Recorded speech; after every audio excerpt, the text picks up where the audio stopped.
আসসালামু আলাইকুম। Keraniganj girls school and কলেজের পক্ষ থেকে অনলাইন ক্লাসে তোমাদের স্বাগত জানাচ্ছি। আজকে নবম দশম শ্রেণীর বাংলাদেশের ইতিহাস ও বিশ্ব সভ্যতা এই বই থেকে আমরা দ্বিতীয় অধ্যায় মানে বিশ্ব সভ্যতার অংশ থেকে আজকে আরেকটা সভ্যতা আমরা পড়ব। সেই সভ্যতার নাম হচ্ছে রোমান সভ্যতা। চলো আজকে আমরা রোমান সভ্যতা সম্পর্কে আমাদের পাঠ শুরু করি। প্রথমে আমরা রোমান সভ্যতা থেকে আজকে যা যা পড়ব তা হচ্ছে ভৌগোলিক অবস্থান ও সময়কাল, রোম নগরী ও রোমান শাসন পদ্ধতি, এবং 3 নম্বর হচ্ছে শিক্ষা, সাহিত্য ও লিখন পদ্ধতি। এই বিষয়গুলো সম্পর্কে আমরা আজকে পড়ব। প্রথমে হচ্ছে রোমান সভ্যতার পটভূমি। রোমান সভ্যতার প্রথম হচ্ছে পটভূমি। গ্রিসের সভ্যতার অবসানের আগেই ইতালিতে টাইবার নদীর তীরে একটি বিশাল সাম্রাজ্য ও সভ্যতা গড়ে ওঠে। রোমকে কেন্দ্র করে গড়ে ওঠা এই সভ্যতা রোমান সভ্যতা নামে পরিচিত। প্রথম দিকে রোম একজন রাজার শাসনাধীন ছিল, মানে একজন রাজার অধীনে রোম নগরীটা ছিল। এ সময় একটি সভা ও সিনেট ছিল। রাজা স্বৈরাচারী হয়ে উঠলে তাকে ক্ষমতা থেকে সরিয়ে 510 খ্রিস্টপূর্বাব্দে রোমে একটি প্রজাতন্ত্র প্রতিষ্ঠিত হয়।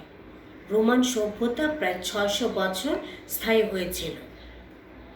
পটভূমির পরে এখন আমরা পড়ব ভৌগোলিক অবস্থান ও সময়কাল সম্পর্কে। ইতালির মাঝামাঝি পশ্চিমাংশে রোম নগর অবস্থিত। ইতালির দক্ষিণে ভূমধ্য সাগর থেকে উত্তর দিকে আল্পস পর্বতমালা পর্যন্ত বিস্তৃত। ইতালি ও যুগোস্লাভিয়ার মাঝখানে আড্রিয়াটিক সাগর। এই আড্রিয়াটিক সাগর তীরে ইতালির উত্তর পূর্ব অংশে গড়ে উঠেছিল প্রাচীন সমুদ্র বন্দর, যার নাম হচ্ছে এড্রিয়া। ইতালির পশ্চিমাংশ ভূমধ্যসাগর অবস্থিত। সাগরের এই অংশকে প্রাচীনকালে বলা হতো এটুস্কান সাগর। কৃষি বিকাশের সুযোগ ছিল বলে প্রাচীন রোম ছিল একটি কৃষি নির্ভর দেশ। ফলে রোমের আদি অধিবাসীদের সঙ্গে অনুপ্রবেশকারীদের সংঘর্ষ সাধারণ বিষয় ছিল, যে কারণে এসব সংঘর্ষের মধ্যে দিয়ে রোমানরা একটি যোদ্ধা জাতিতে পরিণত হতে থাকে।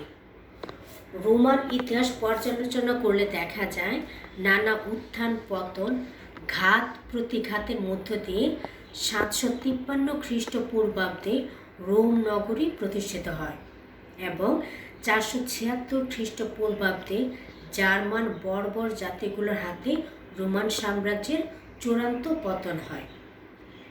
তাহলে এতক্ষণ আমরা রোমান সভ্যতার পটভূমি এবং ভৌগোলিক অবস্থান ও সময়কাল সম্পর্কে পড়লাম।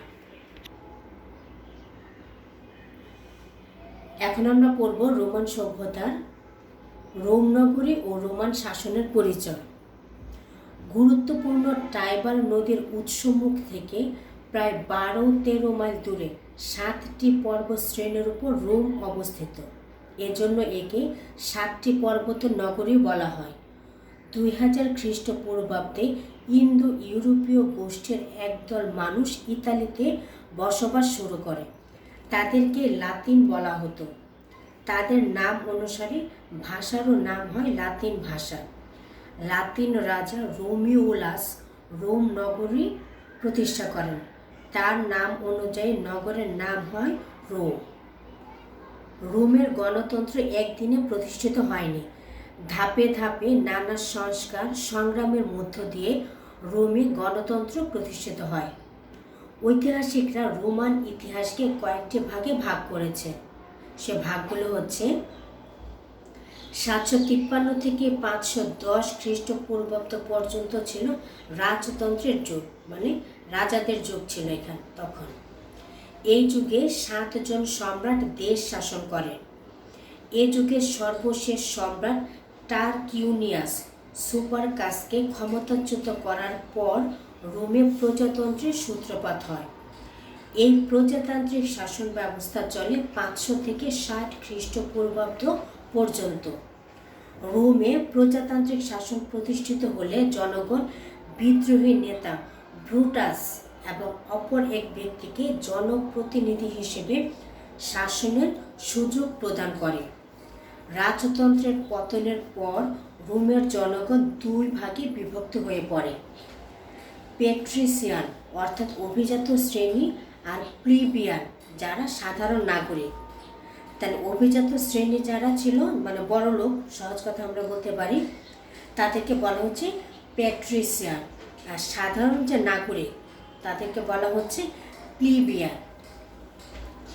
ক্ষুদ্র কৃষক, কারিগর, বণিকরা ছিল প্লিবিয়ান শ্রেণীভুক্ত, মানে সাধারণ নাগরিক হিসেবে তাদের অভিহিত করা হতো। প্রজাতন্ত্রের প্রথম 200 বছর ছিল প্যাট্রিসিয়ান ও প্লিবিয়ানদের মধ্যে সংঘাতের ইতিহাস। সমাজে প্লিবিয়ানরা বঞ্চিত শ্রেণী ছিল, মানে সাধারণ নাগরিকরা। অধিকার বঞ্চিত প্লিবিয়ানরা ক্রমাগত সংগ্রাম করতে থাকে। শেষ পর্যন্ত প্লিবিয়ানরা কিছু অধিকার আদায় করতে সক্ষম হয়।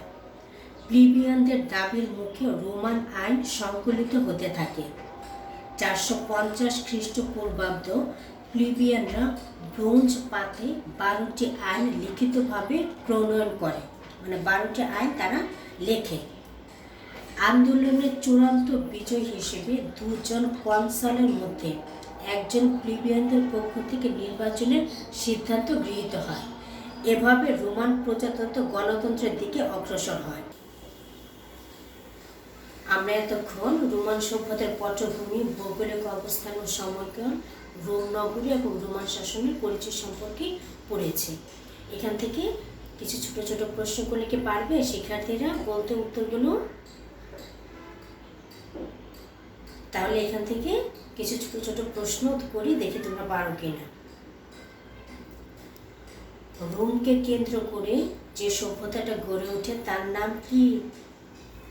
উত্তরটা হচ্ছে রোমকে কেন্দ্র করে গড়ে ওঠা সভ্যতার নাম হচ্ছে রোমান সভ্যতা। গুড। রোমান সভ্যতা কত বছর স্থায়ী হয়েছিল? রোমান সভ্যতা প্রায় 600 বছর স্থায়ী হয়েছিল। কত খ্রিস্টপূর্বাব্দে রোম নগরী প্রতিষ্ঠিত হয়? উত্তরটা হচ্ছে 753 খ্রিস্টপূর্বাব্দে রোম নগরী প্রতিষ্ঠিত হয়। কয়টি পর্বতের উপর রোম নগরী অবস্থিত বা রোম অবস্থিত ছিল? হ্যাঁ, উত্তরটি হচ্ছে 7টি পর্বতের উপর রোম অবস্থিত ছিল। কোন রাজা রোম নগরী প্রতিষ্ঠা করেন? হ্যাঁ, লাতিন রাজা রোমিওলাস রোম নগরী প্রতিষ্ঠা করেন এবং তার নাম অনুযায়ী নগরের নামকরণ করা হয় রোম। প্যাট্রিসিয়ান ও প্লিবিয়ানদের মধ্যে সংঘাতের ইতিহাস কত বছর ছিল? 200 বছর। গুড, এই উত্তরগুলো দিতে পারছো। প্লিবিয়ানরা ব্রোঞ্জ পাতে কয়টি আইন লিখিতভাবে রাখে বা লিখে রাখে? হ্যাঁ, উত্তরটা হচ্ছে 12টি আইন।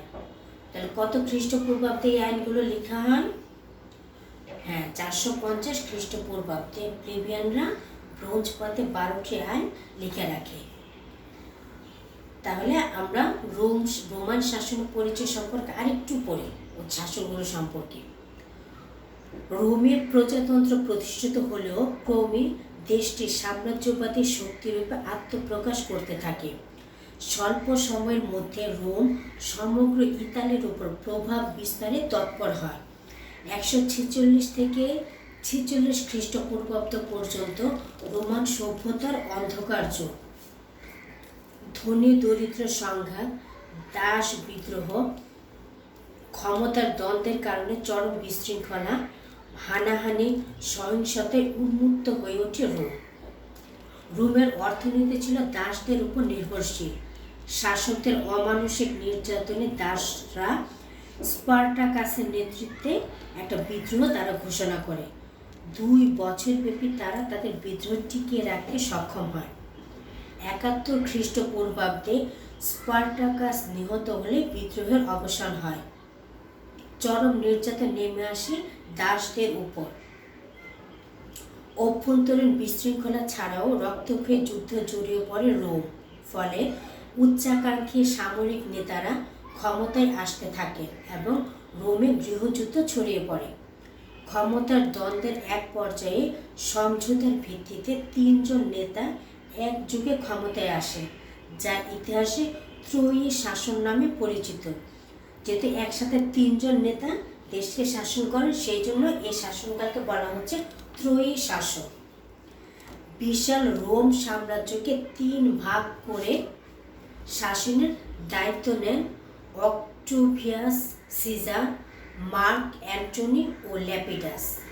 তাহলে আমরা পড়েছিলাম যে 3 জন শাসক একসাথে তারা ক্ষমতা আসেন। তারা হচ্ছে অক্টোভিয়াস সিজার, মার্ক অ্যান্টনি ও ল্যাপিডাস। ল্যাপিডাসের দায়িত্ব ছিল আফ্রিকার প্রদেশসমূহ, আর অক্টোভিয়াস সিজারের দায়িত্বে ছিল ইতালি সহ সাম্রাজ্যের পশ্চিম অংশ, এবং অ্যান্টনির দায়িত্বে ছিল পূর্বাঞ্চল। তবে 3 জনের শাসন বেশি দিন স্থায়ী হয়নি। তার কারণটা হচ্ছে প্রত্যেকেরই আকাঙ্ক্ষা ছিল রোমের একচ্ছত্র অধিপতি বা সম্রাট হওয়ার। কারণ 3 জন তো 3 এলাকায় শাসন করত, কিন্তু 3 জনে চাইতো যে আমি একাই সমগ্র রোমটাকে আমি শাসন করব, বা আমি একাই সম্রাট হব। ফলে খুব শীঘ্রই আবার ক্ষমতার লড়াই শুরু হয়ে যায়। অক্টোভিয়াস সিজার পরাজিত করে ল্যাপিডাসকে। এদিকে মার্ক অ্যান্টনি মিশরের রাজকন্যা ক্লিওপেট্রাকে বিয়ে করে তার শক্তি বৃদ্ধি করে, কিন্তু অক্টোভিয়াস সিজারের সঙ্গে ক্ষমতার দ্বন্দ্বে পরাজিত হন।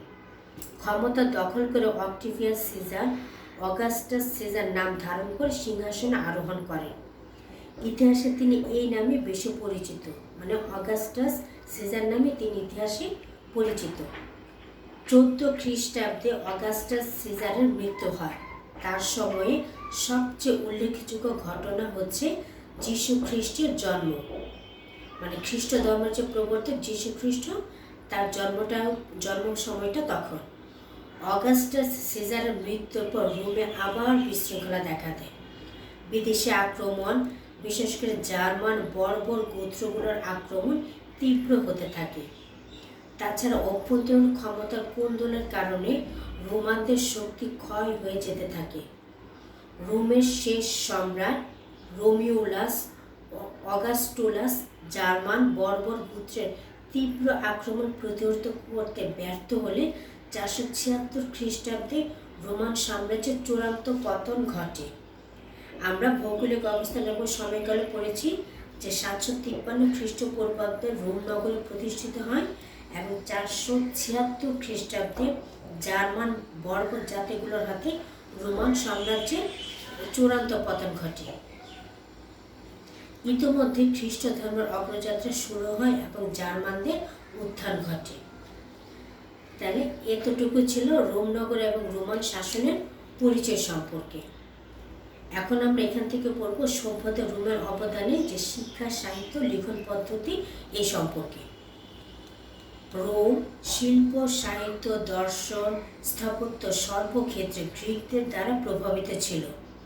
তারা এসব বিষয় গ্রিকদের অনুসরণ ও অনুকরণ করেছে।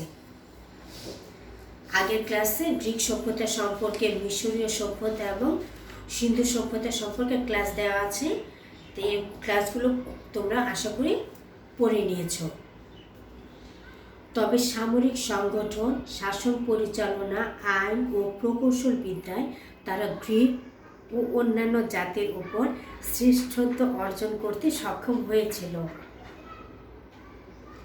এক্ষেত্রে আধুনিক বিশ্ব রোমানদের কাছে ব্যাপক ঋণী। এখন আমরা পড়ব শিক্ষা, সাহিত্য ও লিখন পদ্ধতি সম্পর্কে রোমান সভ্যতার। রোমান সভ্যতার শিক্ষা, সাহিত্য ও লিখন পদ্ধতি। এ সময় শিক্ষা বলতে বোঝাতো খেলাধুলা ও বীরদের স্মৃতিকথা বর্ণনা করা। যুদ্ধ বিগ্রহের মধ্য দিয়ে রোমের যাত্রা শুরু হয়েছিল, সুতরাং তাদের সব কিছুই ছিল যুদ্ধকে কেন্দ্র করে। তারপরও উচ্চ শ্রেণীভুক্ত রোমানদের গ্রিক ভাষা শিক্ষা ছিল একটি ফ্যাশন। ফলে এদের অনেকে গ্রিক সাহিত্যকে লাতিন ভাষায় অনুবাদ করার দক্ষতা অর্জন করে। রোমের অভিজাত যুবকরা গ্রিসের বিভিন্ন বিখ্যাত বিদ্যাপীঠে শিক্ষা লাভ করতে যেত। তাহলে শিক্ষা সাহিত্যের ক্ষেত্রে আমরা দেখলাম যে শিক্ষা বলতে শুধুমাত্র বোঝানো তো খেলাধুলা বা বীর যোদ্ধা যারা ছিল তাদের স্মৃতির কথা বর্ণনা করা, কারণ রোমানরাও একটু যোদ্ধা জাতি হিসেবে পরিচিত ছিল এবং যুদ্ধের মধ্যে দিয়ে তাদের যাত্রাটা শুরু হয়েছিল। এজন্য দেশের জনগণ যাতে প্রত্যেকেই মানে ভালো একজন যোদ্ধা হতে পারে সে বিষয়ে সরকারের দৃষ্টি ছিল। এজন্য তাদের সব কিছু ছিল যুদ্ধকে কেন্দ্র করে। তবে রোমের অভিজাত যে যুবকরা যারা বিভিন্ন বিখ্যাত যে বিদ্যাপীঠ সেগুলোতে তারা শিক্ষা লাভ করতে যেত। সেই যুগে সাহিত্যে অবদানের জন্য প্লুটাস ও টেরেন্সন বিশেষভাবে উল্লেখযোগ্য। এরা দুজন মিলনাত্মক নাটক রচনার ক্ষেত্রে কৃতিত্ব অর্জন করেছিলেন।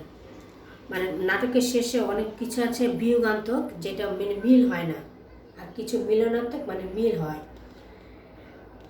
সাহিত্য ক্ষেত্রে সবচেয়ে উন্নতি দেখা যায় অগাস্টাস সিজারের সময়। এ যুগের কবি হোরাস ও ভার্জিল যথেষ্ট খ্যাতি অর্জন করেছিলেন। ভার্জিলের মহাকাব্য যার নাম হচ্ছে ইনেড বহু ভাষায় অনুবাদ করা হয়েছে। ওভিড ও লিভি এ যুগের খ্যাতনামা কবি, মানে রোমান সভ্যতার খ্যাতনামা কবি হচ্ছে ওভিড ও লিভি। এছাড়া ভার্জিলের একটি মহাকাব্য তার নাম হচ্ছে ইনেড। লিভি ইতিহাসবিদ হিসেবেও বিখ্যাত ছিলেন। আমরা রোমান সভ্যতার যে ভার্জিলের মহাকাব্য সম্পর্কে পড়েছি এবং ওভিড ও লিভি ওরা কে ছিল মনে আছে? হ্যাঁ, ওভিড ও লিভি ছিল যে রোমান সভ্যতার খ্যাতনামা দুইজন কবি। এছাড়া লিভি ইতিহাসবিদ হিসেবেও বিখ্যাত ছিলেন। এছাড়া বিখ্যাত ঐতিহাসিক ছিল একজন, তার নাম হচ্ছে ট্যাসিটাস। উনিও এই যুগে জন্মগ্রহণ করেছিলেন। তাহলে আমরা এতক্ষণ পর্যন্ত রোমান সভ্যতা মানে বিশ্ব সভ্যতার দ্বিতীয় অধ্যায় বিশ্ব সভ্যতার অংশ থেকে রোমান সভ্যতার সম্পর্কে পড়েছিলাম। পটভূমি বা পড়েছি পটভূমি, ভৌগোলিক অবস্থান ও সময়কাল, রোম নগরী ও রোমান শাসনের পরিচয়, রোমান সভ্যতার অবদানের ক্ষেত্রে শিক্ষা সাহিত্য ও লিখন পদ্ধতি সম্পর্কে। আশা করব যতটুকু পড়ানো হয়েছে তোমরা ভালোভাবে পড়াটা বুঝতে পেরেছ। আর একটু ভালোভাবে বা বিস্তারিতভাবে বোঝার জন্য অবশ্যই তোমরা পাঠ্য বইয়ের সাহায্য নেবে। পাঠ্য বইয়ের দ্বিতীয় অধ্যায় মানে বাংলাদেশের ইতিহাস ও বিশ্ব সভ্যতা, এ বই থেকে দ্বিতীয় অধ্যায়ে বিশ্ব সভ্যতার অংশ থেকে রোমান সভ্যতার সম্পর্কে তোমরা বাসায় আর একটু পড়ে নিও। তো এখান থেকে যদি বাড়ির কাজ দিয়ে দেওয়া হয় আশা করি তোমরা পারবে। তো সে বাড়ির কাজটা হচ্ছে ছোট্ট দুটো প্রশ্নই দিব যে কোন রাজা রোম নগরী প্রতিষ্ঠা করেন। 2 নম্বরটা হচ্ছে রোমের 3 জনের শাসন টেকেনি কেন বর্ণনা করো। কি পারবে না শিক্ষার্থীরা? উত্তর দুটো অবশ্যই খুব সহজ এবং আরও একটু বিস্তারিতভাবে জানার জন্য তোমরা পাঠ্য বই থেকে সাহায্য নেবে। প্রশ্ন উত্তর দুটো অবশ্যই খাতায় লিখে নেবে এবং মুখস্থ করে ফেলবে। তাহলে আজকে এই পর্যন্তই আমাদের রোমান সভ্যতার পড়া আমরা শেষ করলাম। তোমরা আশা করি সবাই ভালো থেকো, সুস্থ থেকো এবং বাসায় অবস্থান করো।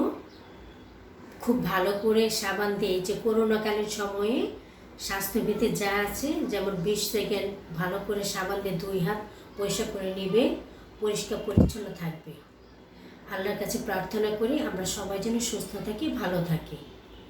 তা আজকে এই পর্যন্তই। আগামী ক্লাসে তোমাদের সাথে আবার দেখা হবে এই আশায় আজকে আমাদের ক্লাস শেষ করলাম। আল্লাহ হাফিজ।